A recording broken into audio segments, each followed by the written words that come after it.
before you take a question, I want to ask you a question. Because the next graphic is something which you and I have been debating fiercely in newsrooms. And I think on this, Sahil and I broadly are on the same side. Did BJP manipulate voter rolls to win Maharashtra and Haryana? Is a straight question we have posed. Yes, say 35%. Yes, say 35%. No, say 58%. Now, Sahil and I broadly believe that the BJP-led alliance won the election. We won't say fairly, but certainly freely. But at the same time, Sahil, just like in Bihar, there's a fear that mera vote katega or nahi. In Maharashtra also, there is a large number of people who are wondering, did the BJP really get this kind of majority that they got? How do you respond to this question? Is it again divided in your view on party lines? If I'm a BJP, Shiv Sena, Shinde supporter, I believe yaar chunav sahi raha. If I'm an opposition leader, I am convinced, a voter, opposition voter, I am convinced dal mein kuch kala hai. Well, again, ya puri dal kali hai. No, well, again, free and fair, you again made a distinction between free and fair. So, you know, there is a saying that everything is fair in love and war. So this is election, it's a war. So whether it is fair, it is not fair, and what would you call fair? It's also something. How do you look at these numbers? 58%, 35%. So first of all, this is a national survey. So the people who are living outside Maharashtra also have given their opinion, and they think in that 35% what we are seeing at this point of time, there are people maybe from Bihar, maybe from Bengal, maybe from Madhya Pradesh and some other places as well who think that the possibility that the elections may not be free and fair, and the manipulations have happened. They might have felt like that because just before 4 months back, there were Lok Sabha elections, and Mahavikas Aghadi had a very handsome performance, and because of that, maybe people have started thinking that suddenly what changed in 4 months, and now that the Mahayuti, the BJP, Shiv Sena and NCP alliance got a massive mandate, not only the full majority, but massive mandate. That is something which is a debatable. Now let's come to whether it is manipulated or not, and what is the Congress's question over it. Basically, the Congress is raising question over the way the voter list was made. Addition of 40 lakh voters in Maharashtra in just 6 months' time, 4-5 months' time. But there is a pattern. Since 2004, Maharashtra is having Lok Sabha and Assembly elections with a gap of 5 months in between. And in 2004, almost 32 lakh voters were added to that. In 2009, around 29 lakh voters were added. In 2014, again, more than 20 lakh voters were added. In 2019, around 19 lakh voters were added. And every time the result was different. So it is not something, the pattern was completely new.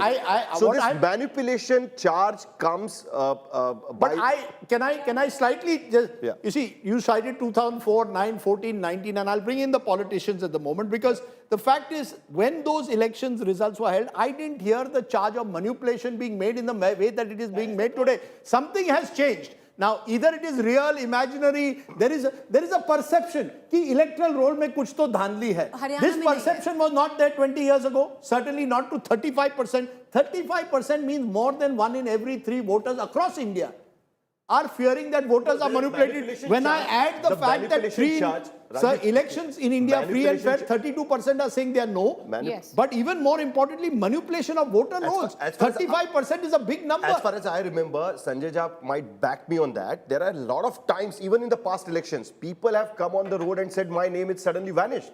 But have they accused the government in power of manipulating My rolls? point is that it has not been taken by a particular political party. It's such a large scale. Right. That is the point. But the charge of manipulation, suddenly the names being taken out, deleting the names, adding the names, particular communities being taken out from the voter list has been always there. Yeah, so that's Since the point I want to make to that's the point I want to make to Mr. Jha. Mr. Jha, you see, the Congress won in Maharashtra 2004-9. Were electoral rolls pure at that time, and have they only changed now in 2024 is a legitimate question that the BJP will ask. They will ask Congress supporters that when you lose, you say rolls are manipulated. You win in Jharkhand, you won't say that. You win in Karnataka, you won't say that. That's the problem. That's why this issue is also politically divided. You haven't convinced floating voters that elections are manipulated. You've only convinced the hardcore Congress voter and its supporters. Rajdeep, let me address the Maharashtra issue for you upfront. Okay, number one, you said it may have happened in the past and, it's got undetected. Not true. if it had happened on the scale that you're talking about, all of us are making a very mature assumption that some degree of voter fraud has been probably happening since independence. Let's concede that point. We are talking about here today a BJP, probably the most belligerent, bellicose party that India has ever seen. You think if it had happened, the BJP would have been quiet? No way in heaven. If they had evidence, they would have gone to town. In fact, they have bludgeoned the Congress without evidence on most political issues. The second point is very important, Rajdeep. If you look at your numbers, if 35% of people believe that in Maharashtra, the elections were not fair, you know how many people you're talking about? Maharashtra had 92 million electors in 2024 Lok Sabha. You're talking about 32 million people not trusting that verdict. That goes beyond supporters of the Maha Vikas Aghadi. It basically is telling you that the common person is feeling cheated, is lost trust, and is losing confidence on an institution that it is the core foundation of any democracy. And Rahul Gandhi's press conference, I MVA believe, vote support is a also landmark. around 40%. You see, my worry is that this is a politically divided issue. I maintain, if I'm a Modi government supporter, I believe sab kuch changa hai. If I'm an opposition voter today, I believe dal mein kuch kala hai. It's become that. It has become that to that level. I'm not including Bihar here, but certainly across the country. In Bihar, because SIR is going on at the moment, therefore the sense of fear may be greater. But RP Singh, should this not worry any government in power? When there is a serious question being raised कि BJP जब जीतती है कुछ ना कुछ होगा उसमें, that somehow this is the impression that is there.